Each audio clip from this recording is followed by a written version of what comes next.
11月，美国要启动选举，也查美国总统川普伫咧纽约登岛造势，伊竟然讲，但美国彻底甲伊朗拍败，真紧就来宣布荷姆兹海峡是美国的领土。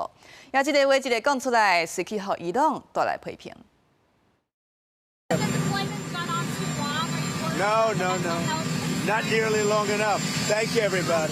伫马里兰州安德鲁联合基地坐空军1号准备去纽约登岛进前，川普特别澄清有关林品和生活条件恶化传闻。这座行程伊是伫登岛的一间警察学院演说，这原本是要宣传全美国的暴力犯罪类下降，也毋过川普话一顿，佮讲出惊人的话。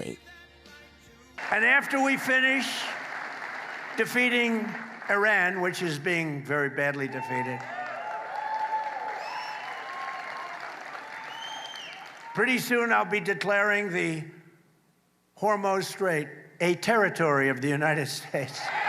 根据1982年的联合国海洋法公约，任何国家拢无权将国际海峡讲是家己的领土。川普这话随即引起对俄兰的怒火。伊朗外交部处长加里巴巴迪伫 X 强硬回击，荷姆斯海峡的开放也是关起来关键伫伊朗的手中。2月28，美伊冲突展开以来，美国连条计小大起，连带推升民众消费压力。川普也向美国民众发声表示，这是为着让一个极度邪恶的国家无法度处理核武。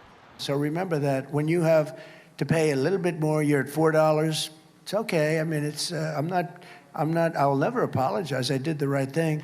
美国其中选举目前进入最后大约80日，川普伫登岛的演说中也拍开选战模式，花了全开对纽约市长曼达尼、甲纽约州州长豪克正拍倒幕。佮批评参议院少数党领袖苏密，甲众议院前议长佩洛西。后礼拜18，美国阿拉斯加、佛罗里达甲俄亥明3州会分别举行初选，刷了8月底9月初一路到9月15，德拉瓦州最后一场初选了后，作为候选人拢会确定准备全力冲刺第11月初3美国其中选举比一个关键。公司新闻洪如梅编译。